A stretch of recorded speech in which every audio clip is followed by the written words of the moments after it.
पहला टर्म है atomic number, है ना, एटॉमिक नंबर, सिंबल इसका है जेड। ठीक है, देखो atomic number of an element is equal to number of nuclear charge, simply number of nuclear charge.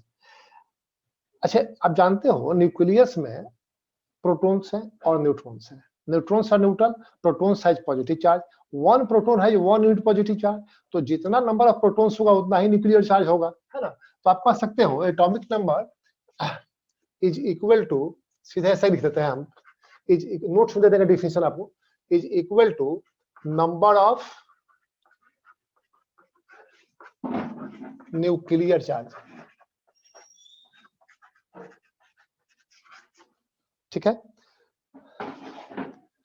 And number of nuclear charge is equal to number of protons, तो ये होगा number of protons in the nucleus, number of protons in the nucleus. You know that an atom is electrically neutral, that means total positively charged particles, that is protons is equal to total number of negatively charged particles, that is electrons, because one proton has one unit positive charge and one electron has one unit negative charge. So if an atom is neutral, that means positive charges and negative charges are equal, that means protons and electrons are neutral. तो ये होगा तब number of electrons, number of electrons in orbits of a neutral atom, of a neutral atom. जब atom neutral हो तो उसके orbit से जितना नंबर ऑफ इलेक्ट्रॉन्स होगा वो इक्वल होगा number of protons in the nucleus, और वो इक्वल होगा नंबर ऑफ न्यूक्लियर चार्ज। तो atomic number is equal to number of nuclear charge और equal to number of protons in the nucleus और number of electrons in orbits of a neutral atom. अब देखो एक question है, मान लो पूछे आपसे कि Na सोडियम, इसका एटॉमिक नंबर क्या होगा और Na प्लस का एटॉमिक नंबर क्या होगा। ठीक है ना, Na प्लस का एटॉमिक नंबर क्या होगा। तो आपको मालूम है इसमें कितना है न्यूक्लियर चार्ज, इसका कितना होता है प्लस 11 प्रोटॉन इसमें होता है, एटॉमिक नंबर 11 है, हम आगे डिस्कस करेंगे इसको। तो इसमें मान लो 11 प्रोटॉन्स है तो प्लस 11 हो गया, तो 11 हो गया इसका एटॉमिक नंबर। और यहाँ पे इलेक्ट्रॉन एक लूज कर दिया तब मैंने प्लस बनाया है, तो इलेक्ट्रॉन तो 10 हो जाएगा, अब प्रोटॉन कितना रहेगा 11 रहेगा प्रोटॉन, तो न्यूक्लियर चार्ज 11 है। अब यहाँ ये है प्रॉब्लम कि आपसे पूछा जाए what is atomic number of Na plus, तो आप बोलोगे नंबर ऑफ इलेक्ट्रॉन्स, तो वो गलत हो जाएगा क्योंकि नंबर ऑफ इलेक्ट्रॉन्स 10 है, इसलिए हमने लिख दिया number of electrons in orbits of a neutral atom. यदि वो कटायन बना दिया, अनायन बना दिया, तो atomic number is equal to number of electrons नहीं होगा। तब क्लियर हुई बात, तब रहेगा वो number of protons in the nucleus, वो ऑलवेज सही है, हमेशा सही है ना, ऑलवेज राइट। तो ये क्लियर होगी बात आपको। तो Na सोडियम का भी एटॉमिक नंबर 11 है और Na प्लस का भी एटॉमिक नंबर 11 है, दोनों का न्यूक्लियर चार्ज 11 होगा, दोनों के न्यूक्लियस में 11 प्रोटॉन्स होंगे। इलेक्ट्रॉन्स इसमें 11 होगा Na में, सोडियम एटम न्यूट्रल एटम में, लेकिन Na प्लस आयन में इलेक्ट्रॉन्स 10 हो जाएगा, देख रहे हो आप ना। तो number of electrons is equal to atomic number तब नहीं कहेंगे हम, है ना, ये न्यूट्रल एटम नहीं है, इसलिए याद रखना है न्यूट्रल एटम। कभी कभार ऐसा क्वेश्चन पूछा जाता है, तो हम कह सकते हैं कि therefore atomic number Z is equal to P is equal to E, है ना। बस याद रखो एक बात, आप Z हो गया एटॉमिक नंबर, P हो गया नंबर ऑफ प्रोटॉन्स, E हो गया नंबर ऑफ इलेक्ट्रॉन्स। लेकिन नंबर ऑफ इलेक्ट्रॉन्स किसमें, न्यूट्रल एटम में। कोई आयन से दी है, कटायन है, अनायन है, तो नंबर ऑफ इलेक्ट्रॉन तब नहीं यूज करेंगे, तब प्रोटॉन यूज करेंगे हम, सिंपल। तो समझ गए इसे आप। और याद रखो आप कि the atomic number of each atom is a unique number, है ना। डिफरेंट एलिमेंट्स का एटॉमिक नंबर डिफरेंट होता है। इसे सोडियम का एटॉमिक नंबर मान लो 11 है, सोडियम का 11 है, मैग्नीशियम का 12 है, एल्यूमिनियम का 13 है, देख रहे हो आप ना। तो डिफरेंट एलिमेंट्स है, डिफरेंट एटॉमिक नंबर, एक यूनिक नंबर होता है, डिफरेंट एलिमेंट्स का अलग अलग रहेगा, ये सिंपल। तो समझिए इसे कॉपी करना। अच्छा, हम न्यूक्लियस में तो protons and neutrons are protons and neutrons, ठीक है ना। तो मास नंबर हो जाएगा सिंपली, यहां लिख देते हैं हम लोग, नंबर ऑफ प्रोटॉन्स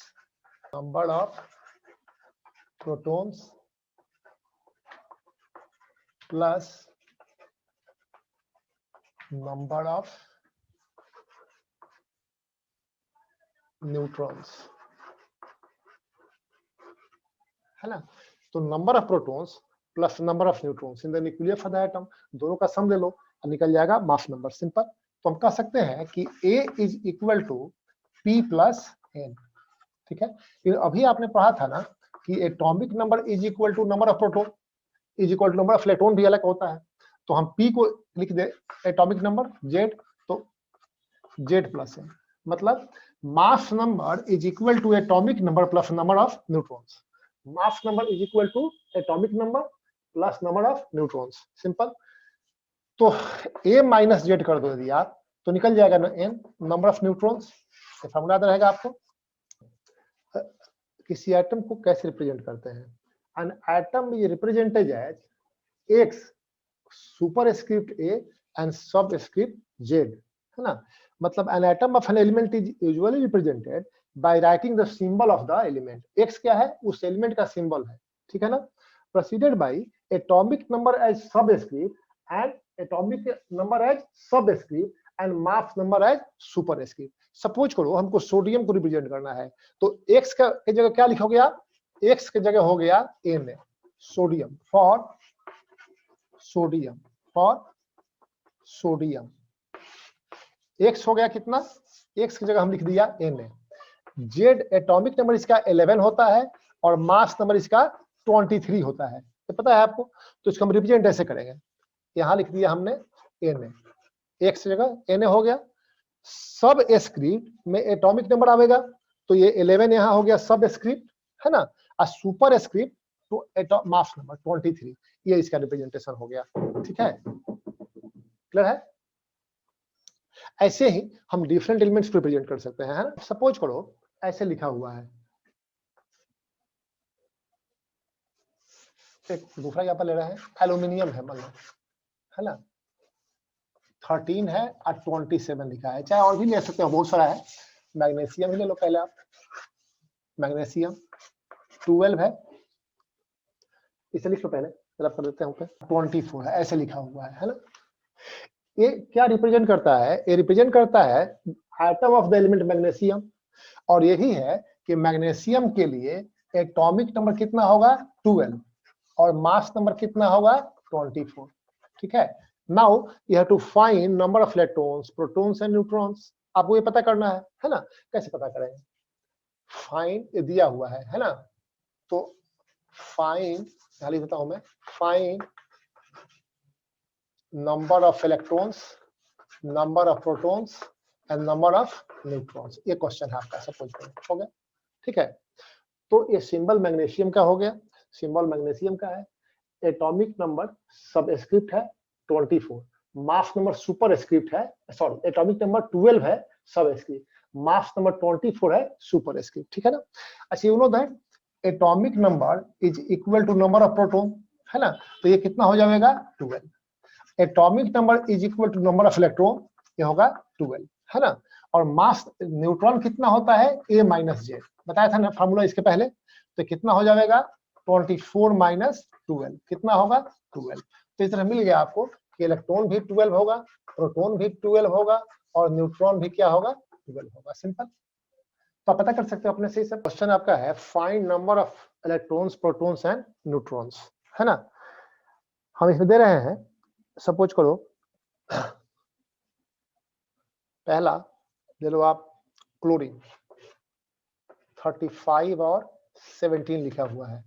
अच्छा ऐसे लिखा है, मान लो क्लोरीन 37 और 17, ऐसे भी लिखा रह सकता है ना। सबका पता करना है। पहला हो गया क्वेश्चन आपका, ये हो गया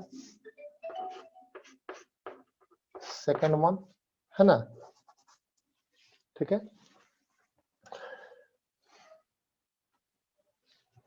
फिर है सल्फर 32 एंड 16, ठीक है। आर्गन ले लो,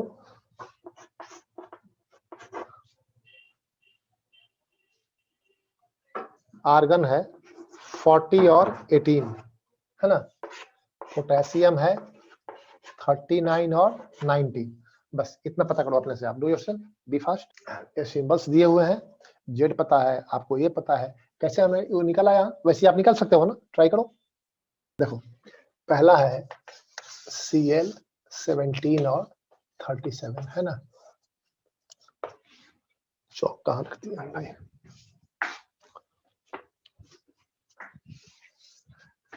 तो यहाँ पे atomic number is 17 and mass number is 35 था पहला, 35 है ना। तो number of electron is equal to atomic number is equal to कितना 17, number of proton is equal to atomic number is equal to 17 है ना, and number of neutron is equal to mass number minus atomic number, this is equal to 35 minus 17, ठीक है ना, कितना हो जाएगा 18 हो जाएगा, ठीक है। तो इस तरह से इलेक्ट्रॉन हो गया 17, प्रोटॉन हो गया 17, न्यूट्रॉन हो गया 18, सिंपल, ठीक है। बाकी गैस ही कर लोगे आप। सेकंड था Cl 37 और 17, atomic number is 17, mass number is 37, ठीक है। तो you know that number of electron is equal to atomic number 17, number of proton is equal to atomic number 17, and number of neutron is at mass number minus atomic number 37 minus 17, this is equal to 20 है ना। तो therefore electron 17, proton 17 and neutron 20, simple, ठीक है। देखो ये chlorine का ही दोनों atom है, चूंकि एटॉमिक नंबर दोनों का सेम है, लेकिन मास नंबर डिफरेंट है ना, ठीक है, इसे आइसोटोप्स कहते हैं, atoms of the same element having same atomic number but different mass number, they are called isotopes. और आइसोटोप जो डिफर करता है वो नंबर। नेक्स्ट था, लास्ट एक कर लेते हैं, आर्गन कर लेते हैं, बाकी ये सब एक तरह का है, 40 और 18 है ना। तो इसका एटॉमिक नंबर हो गया कितना 18, इसका मास नंबर हो गया 40, ठीक है। You know that number of electron is equal to atomic number is equal to 18, number of proton is equal to atomic number is equal to 18, and number of neutron is equal to mass number minus atomic number, 40 minus 18 कितना होगा ये 22, ठीक है। therefore electron is 18, proton is 18, neutron is 22, ठीक है ना, simple. तो इस तरह से आप कर सकते हो, एक मैच कर लो अपना। सुना, अच्छा हम देखते हैं इलेक्ट्रॉनिक कॉन्फ़िगरेशन।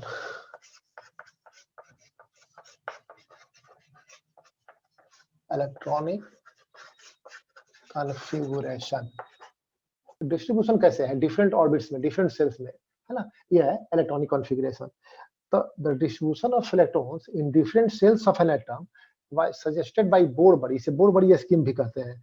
तो इसके लिए रूल्स है, रूल्स क्या है पहले देखा जाए। रूल 1 लिखते चलोगे आप इसे, रूल 1 पहला रूल कहता है कि the maximum number of electrons, the maximum, rule आपको याद नहीं करना है, एक बार लिखोगे जरूर, एक बार लिखोगे बस वो अपने आप हो जाएगा सब। The maximum number of electron, maximum number of electrons present in a shell is given by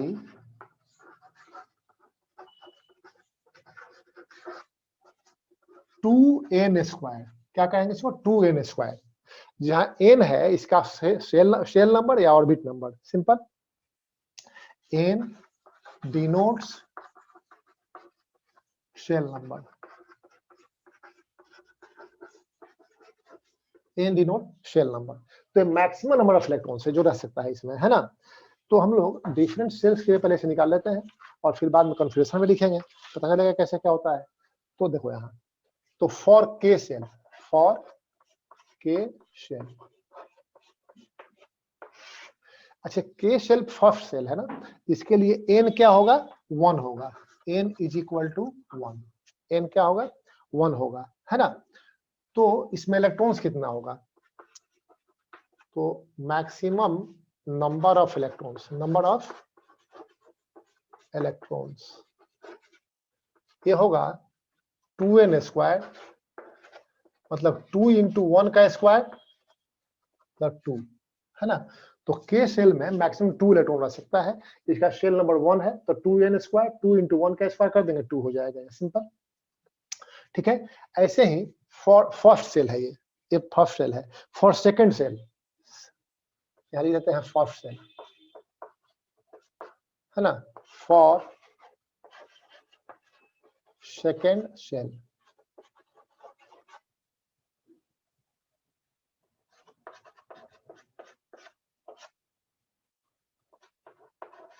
that is for second cell, that is KL cell, that is L cell, n क्या होगा, 2 होगा, और मैक्सिमम नंबर ऑफ इलेक्ट्रॉन्स क्या होगा, 2n square, 2 into 2 square 8, कितना होगा, 8 होगा, है ना, ठीक है। For third cell,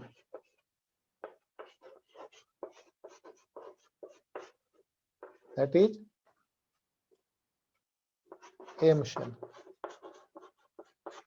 M shell की बात हम करें, ठीक है, तो इसके लिए एन का वैल्यू होगा 3 और मैक्सिमम इलेक्ट्रॉन होगा 2n स्क्वायर, 2 इंटू 3 स्क्वायर 18, ठीक है ना। अब है fourth shell, fourth shell that is N shell, N shell, है ना। एन का वैल्यू क्या होगा यहाँ पर 4 and maximum number of electron क्या होगा 2n स्क्वायर, 2 इंटू 4 स्क्वायर 32। तो इस तरह से हम काउंट निकाल सकते हैं सबको, है ना। तो फर्स्ट सेल में मैक्सिमम 2 इलेक्ट्रॉन्स रह सकता है, सेकंड में 8 इलेक्ट्रॉन रह सकता है, थर्ड में 18 रह सकता है और फोर्थ में 32 रह सकता है, एंड सो ऑन।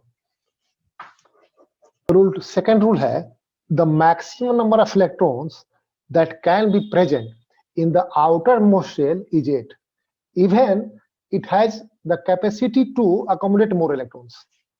रूल 2 है maximum number of electrons in the outermost orbit या cell, outermost shell कितना होगा 8 हो सकता है। हालांकि तो रूल तुम्हारे लिए है तुमको 20 तक ही पढ़ना है टॉपिक नंबर, इसके आगे हम पढ़ेंगे तो उसमें कुछ चेंजेस होगा, अब देखेंगे बाद में हाई क्लासेज में। तो इज 8, इज 8, ठीक है, इज 8। मान लो आप हम क्लोरीन की बात करते हैं, तो क्लोरीन के केस में चाहे और आगे बढ़ो आप, सॉरी पोटेशियम की बात करते हैं, तो पोटेशियम में ऑर्बिट फोर्थ है, फोर्थ है, कैपेसिटी कितने, थर्ड है मान लो, तो थर्ड कैपेसिटी कितने का है 18 का, 18 का। तो पोटेशियम हमने लिखा के एल एम एन, है ना। तो 2 इलेक्ट्रॉन पहले चला गया, मैक्सिमम कैपेसिटी इसका 2 है, इसका कितना है 8 है, 10 हुआ, तो इसमें 9 रह सकता है, ठीक है ना। लेकिन जैसे ही इसमें 8 होगा ये नया शेल बनना शुरू हो जाएगा, इसमें चला जाएगा, है ना। तो आउटर मोस्ट ऑर्बिट में 9 नहीं हो सकता है, मैक्सिमम 8 हो सकता है, हालांकि इसकी कैपेसिटी मोर देन 8 की है ना। ये थर्ड सेल है, ये 18 को अकोमोडेट कर सकता है, फिर भी इसमें 9 इलेक्ट्रॉन होगा, सिंपल सी बात है।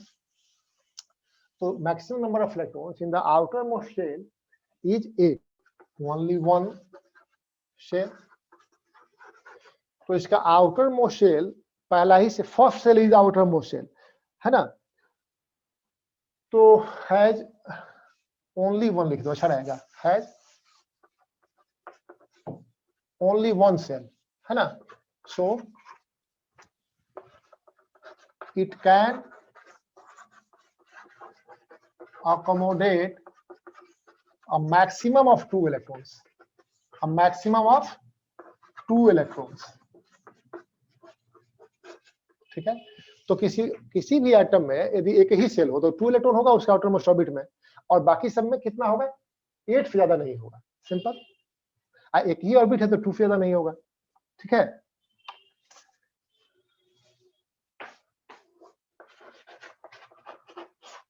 ठीक है, इसे लिख लो फटाफट, हम लोग वो प्रैक्टिस करेंगे, सब क्लियर हो जाएगा। लिख लो फटाफट पहले। रूल 3 कोई अलग से नहीं है, लेकिन आप लिख सकते हो rule 3। A new shell is formed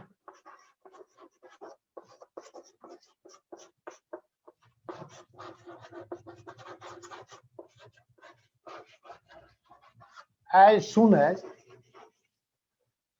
देखो द आउटर मोस्ट इलेक्ट्रॉन में जैसे ही 8 इलेक्ट्रॉन होगा ना, एक नया शेल बनना शुरू हो जाएगा, है ना। As soon as the outermost shell accommodates 8 electrons, simple, ठीक है। तो a new shell is formed as soon as the outermost shell attains 8 electrons, simple, ठीक है। हो गया रूल, फटाफट लिख लो जरा, एक बार लिख लो इसे, फिर इसके आप अपने आप अप्लाई करने लगोगे, इसको रटने की जरूरत नहीं। तुमको 20 तक ही एटॉमिक नंबर पढ़ना है, तो इतना ही रूल काफी है तुम्हारे लिए, है ना। बस फिर जान लो आप, पेनल्टीमेट सेल कहते हैं आउटर मोस्ट के जस्ट पहले, ठीक है ना, जो शेल है, ठीक है। तो इसमें मैक्सिमम 18 इलेक्ट्रॉन हो सकता है, जान लो मैक्सिमम कितना ही हो सकता है, 18। पेनल्टीमेट सेल में कितना हो सकता है, 18। हालांकि तुमको इसकी जरूरत नहीं है, ठीक है। और आउटर मोस्ट के जस्ट पहले वाला हो गया पेनल्टीमेट, और उसके एक और पहले का होगा एंटी पेनल्टीमेट सेल, है ना। तो इसमें सॉरी, ये लिख लिए पहले आप लोग, तो तुम्हारे लिए इतना ही रूल काफी है हालांकि, ठीक है। और याद रखो कि पेनल्टीमेट सेल में 18 इलेक्ट्रॉन हो सकता है, और एंटी पेनल्टीमेट सेल में 32 हो सकता है, बस। हालांकि आपको उसका यूज नहीं आएगा।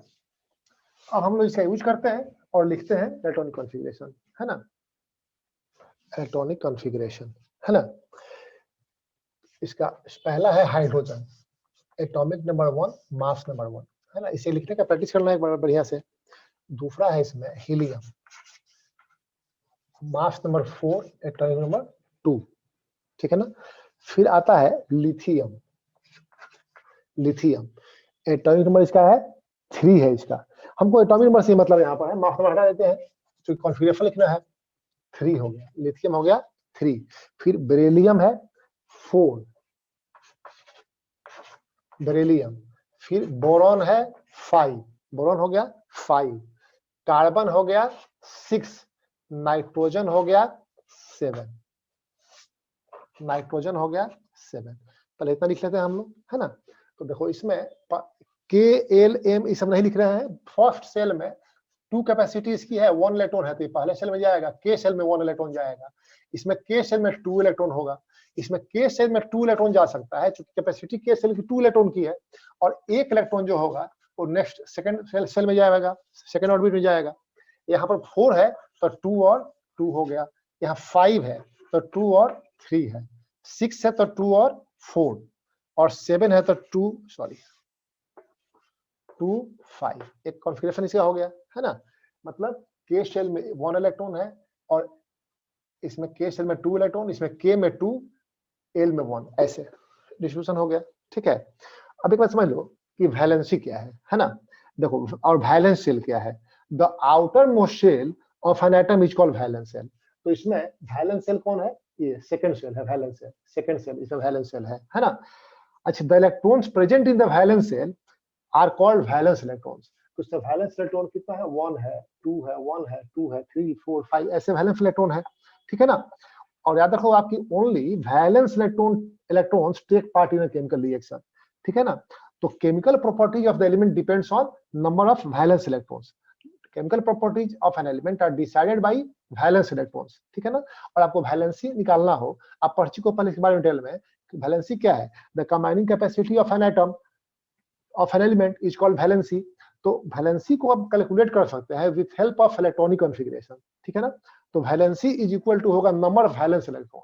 यदि वैलेंस इलेक्ट्रॉन का संख्या 1 2 3 हो तब, और वैलेंसी होगा 8 minus number of valence electron, यदि वैलेंस इलेक्ट्रॉन का नंबर 4 5 6 7 हो, ठीक है, 8 हो तब। तो जिसे यहां पर देखो आप, इसकी वैलेंसी क्या हो गई, है ना। तो वैलेंसी की हम बात करें तो हम लोग, हालांकि वैलेंसी का माइनिंग कैपेसिटी है तो प्लस या 2 उसमें लिखने की जरूरत नहीं है, माइनस आप 2 1 भी लिख सकते हो, लेकिन तुम लोग याद करते हो वैसे ही Na+1 K+1 Cl-1, तो उस फॉर्म में भी हम लिख सकते हैं। तो देखो याद रखो आप कि जिसके भी एटम के आउटर मोस्ट ऑर्बिट में 1 2 या 3 इलेक्ट्रॉन होगा, वो स्टेबल होगा बाय लूजिंग 1 इलेक्ट्रॉन और 2 इलेक्ट्रॉन और 3 इलेक्ट्रॉन। तो 1 इलेक्ट्रॉन लूज करेगा तो क्या होगा, +1 वैलेंसी का आप कहते हो, 2 इलेक्ट्रॉन लूज करेगा तो +2 कहते हो, 3 लूज करेगा +3 कहते हो। तो इसका वैलेंसी होगा +1 हाइड्रोजन का। इसका क्या होगा, +2 हो सकता है, लेकिन इनर्ट गैस है, तो इनर्ट गैस है तो नॉर्मली रिएक्ट करता नहीं है, इसलिए वैलेंसी इसका 0 लिख देते हैं हम लोग। क्या लिखेंगे, 0। और यहाँ क्या होगा, लिथियम का +1 और बेरिलियम का +2, बोरॉन के लिए +3, कार्बन का अब -4 लिख देते हैं, है ना। ठीक है, वैलेंस इलेक्ट्रॉन में से 8 माइनस कर दो, तो 4 - 8 क्या होगा, कहाँ भागे, 1 इसके सामने नीचे थोड़ा हो गया ना, +1 ये हो जाएगा, +2 ये हो जाएगा, +3, है ना, ये होगा -4, ये होगा -3, 5 - 8 क्या होगा, -3 होगा, सिंपल।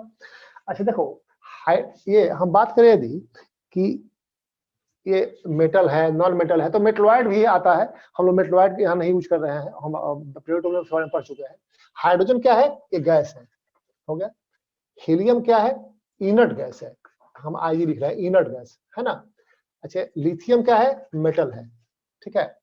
बेरिलियम क्या है, मेटल, जिसके भी आउटर मोस्ट ऑर्बिट में 1 2 और 3 इलेक्ट्रॉन हो, कितना हो, 1 2 और 3 इलेक्ट्रॉन होगा, वैलेंसी होगी +1 +2 +3, वो मेटल्स होगा। तो ये भी क्या है, मेटल्स है। और कार्बन क्या है, ये है नॉन मेटल, शॉर्ट में लिखते हैं, शॉर्ट में लिख रहा है नॉन मेटल। और आप देखो जरा, ये मेटल में भी सॉलिड है, हीलियम तो गैस हो गया, लिथियम 1 यहाँ पर था, तो मेटल में सॉलिड है, बेरिलियम भी सॉलिड है, बोरॉन भी सॉलिड है, कार्बन भी सॉलिड है, और नाइट्रोजन गैस है, सिंपल। ऑक्सीजन 8 है, फ्लोरीन 9 है, नियॉन 10, सोडियम 11, मैग्नीशियम 12, एल्यूमिनियम 13 है ना। तो ऑक्सीजन कैसे लिखोगे आप, 2 पहले ऑर्बिट में होगा, पहले शेल में 2 इलेक्ट्रॉन्स, मैक्सिमम कैपेसिटी इसकी है, दूसरे कैपेसिटी 8 की है, लेकिन 6 बच गया, तो 6 यहाँ जाएगा, इसमें क्या होगा 2 और 7, यहाँ क्या होगा 2 और 8 बचा ना, इस कैपेसिटी 8 की है ही, तो 8 चला जाएगा, सेकंड ऑर्बिट में 8 इलेक्ट्रॉन रह सकता है, और रूल भी कहता है कि मैक्सिमम 8 इलेक्ट्रॉन रह सकता है। अब यहाँ देखो 2, इसी कैपेसिटी सेकंड ऑर्बिट की 8 की है, तो 8 गया, अब 1 इलेक्ट्रॉन थर्ड ऑर्बिट में चला जाएगा यहाँ पे, है ना। फिर यहाँ क्या होगा 2 8 और 2 8 और 3, सिंपल, ठीक है। हम जरा बात करते हैं वैलेंसी। तो देखो वैलेंसी हो गया, यदि 1 2 3 इलेक्ट्रॉन है तो वैलेंसी है +1 +2 +3, और 4 से लेकर 8 तक है तो वैलेंस इलेक्ट्रॉन ना -8 कर दो आप, तो यहाँ पे 6 है, तो 6 - 8 क्या होगा, -2 कर देते हैं, सिंपल। 7 - 8 कर दो, क्या होगा -1, यहाँ 8 - 8 क्या होगा 0, ठीक है ना। यहाँ 1 इलेक्ट्रॉन है तो वैलेंसी कर दोगे +1, 2 इलेक्ट्रॉन तो वैलेंसी 2, 3 इलेक्ट्रॉन वैलेंसी 3, हो गया। अब जिसकी वैलेंसी प्लस है वो मेटल्स है ना, तो ये हो गया मेटल, और ये सॉलिड होता है, ये भी मेटल है सॉलिड होता है, ये भी मेटल है सॉलिड होता है। ऑक्सीजन, ये नियॉन क्या है, ये इनर्ट गैस है, ये क्या है, इनर्ट गैस, है ना। फ्लोरीन क्या हो गया, ये गैस हो गया, ऑक्सीजन भी गैस है, सिंपल। अच्छा, गैस में ये सब नॉन मेटल्स है ना, नॉन मेटल और gas, non metal gas, inert gas है, तो लिख दिया है। चलो फटाफट, इनर्ट गैस है, they do not take part in chemical reaction, तो इनर्ट गैस कहा गया, लेकिन कुछ कंपाउंड्स अभी मिलते हैं इनके, तो इनको नोबल गैस आजकल कहते हैं, ज्यादा अच्छा है कहना, नोबल गैस याद रहेगा, नोबल गैस। तो जहां हमने लिखा था इनर्ट गैस उससे आप नोबल गैस कर लो, ज्यादा अच्छा लगेगा। क्वेश्चन आपका है, देखो यहाँ कहाँ तक हम लोग अभी किए थे, कहाँ तक किए थे, कितना लास्ट? एल्युमिनियम। एल्युमिनियम था। देखो आप सिलिकॉन 14 हो गया, फास्फोरस 15 है, सल्फर 16, क्लोरीन 17, आर्गन 18, है ना। ये नीचे तुमको दिखाई दे रहा है कि छोड़ दे, नीचे देखो तो पोटेशियम 19 दिखाई दे रहा है, ये आ रहा है फिगर तो सुनील, सुनील फिगर आ रहा है कि छोड़ दे? आ रहा है। और कैल्शियम नहीं आएगा ना, चलो ठीक है, छोड़ो दोनों बाद में कर दें। तो देखो आप यहाँ इसका कॉन्फिगरेशन क्या होगा, 2 8 4 बच गया ना, 4 लिख दो आप यहाँ, 2 8 5 2 8 6 2 8 7 और 2 8 10 हो गया, 18 है और थर्ड ऑर्बिट में 8 चला गया, ठीक है ना। तो आपने देखा कि आउटर मोस्ट ऑर्बिट में -4 -4 दोनों चलेगा, 4 लिखते हैं इसको, चलो ठीक है, ये मेटलॉइड होता है ना। लेकिन नॉन मेटल भी कर सकते हो, इसका कैरेक्टर थोड़ा नॉन मेटालिक भी है, बीच का है। फास्फोरस क्या होगा -3, सल्फर क्या होगा -2। कैसे निकला हमने, 1 2 3 इलेक्ट्रॉन है तो वैलेंसी होगा +1 +2 +3, 4 5 6 7 8 है तो वैलेंस इलेक्ट्रॉन में से माइनस कर दोगे 8, है ना। तो आउटर मोस्ट ऑर्बिट के इलेक्ट्रॉन कहते हैं वैलेंस इलेक्ट्रॉन, तो वैलेंस इलेक्ट्रॉन इज 5, वैलेंसी 5 -8 -3, 6 तो 6 -8 -2, 7 -8 क्या होगा -1 और 8 -8 क्या होगा 0, है ना। ये सिलिकॉन जो है मेटलॉइड है ना। आप इसे नॉन मेटल लिख सकते हो, सॉलिड है, हालांकि मेटलॉइड है, हम लोग पढ़ चुके हैं पीरियड टेबल में। और फास्फोरस क्या है, नॉन मेटल, सॉलिड होता है। सल्फर क्या है, नॉन मेटल, ये भी क्या है, सॉलिड है। क्लोरीन क्या है, नॉन मेटल, एक गैस है ना। और आर्गन क्या है, ये नोबल गैस है, नोबल गैस। नेक्स्ट में बच गया आपका जो पोटेशियम 19 है और कैल्शियम 20 है ना। तो इसमें पहले सेल में 2 इलेक्ट्रॉन फिर 8 इलेक्ट्रॉन, अब 9 बच गया। थर्ड सेल का कैपेसिटी 18 का है तो 9 इसमें रहना चाहिए, लेकिन रूल क्या आपका था कि आउटर मोस्ट सेल में मैक्सिमम 8 इलेक्ट्रॉन हो सकता है। जैसे ही 8 इलेक्ट्रॉन होगा नया सेल बनना शुरू हो जाएगा, तो इसमें 9 नहीं होगा, इसमें 8 इलेक्ट्रॉन होगा और फिर नया सेल बनना शुरू हो जाएगा। तो फोर्थ सेल में 1 इलेक्ट्रॉन चला जाएगा, सिंपल।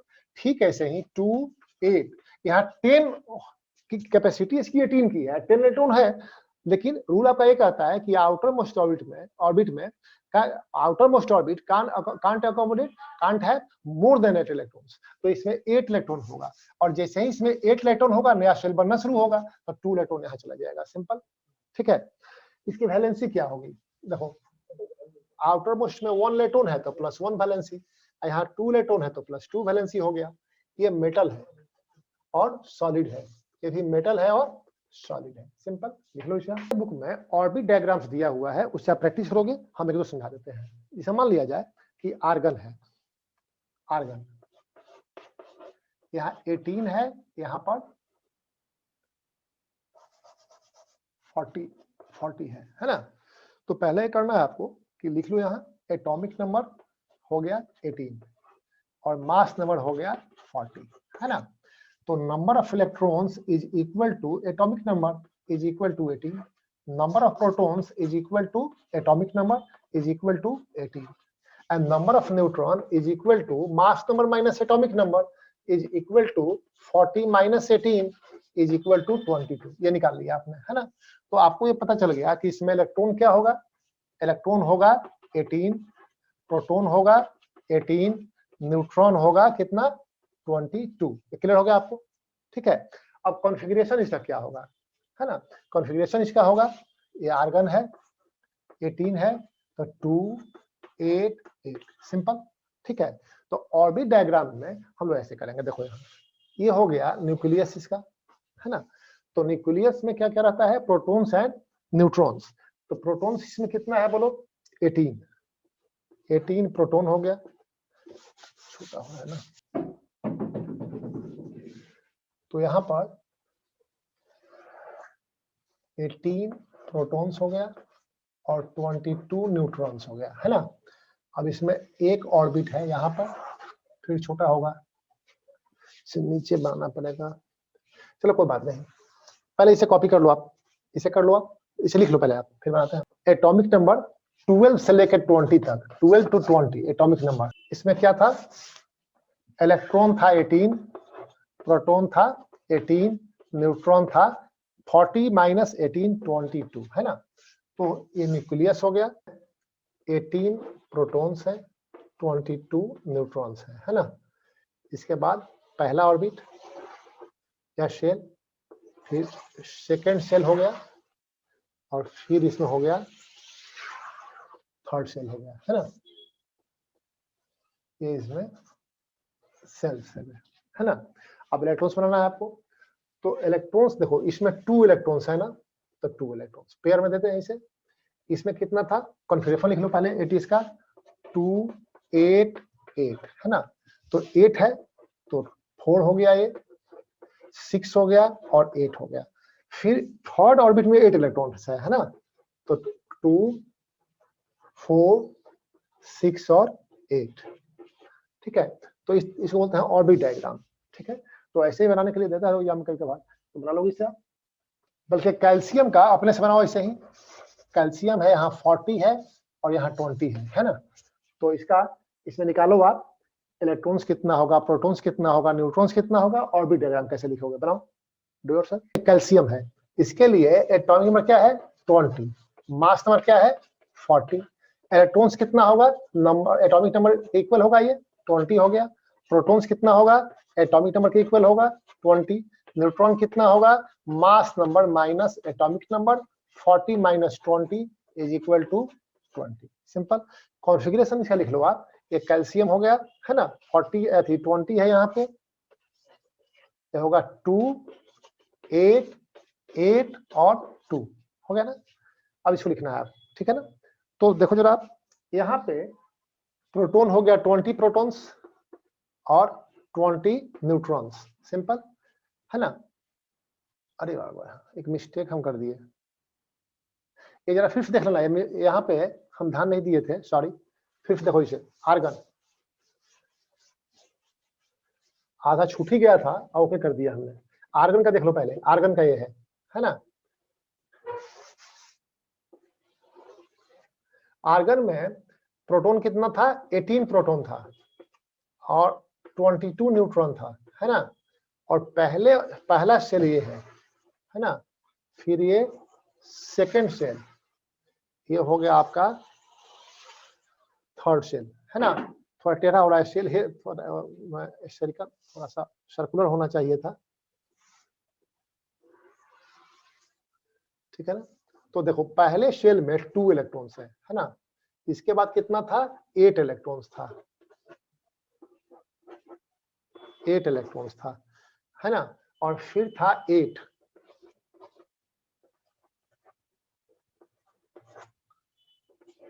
ये था आर्गन, ये था आर्गन। फिर से मैच मिला लेना एक बार, 2 फिर 8 फिर 8, है ना, ठीक है। अब हमको बनाना है क्या, कैल्शियम। कैल्शियम, तो कैल्शियम में एक फोर्थ सेल भी आ गया है ना,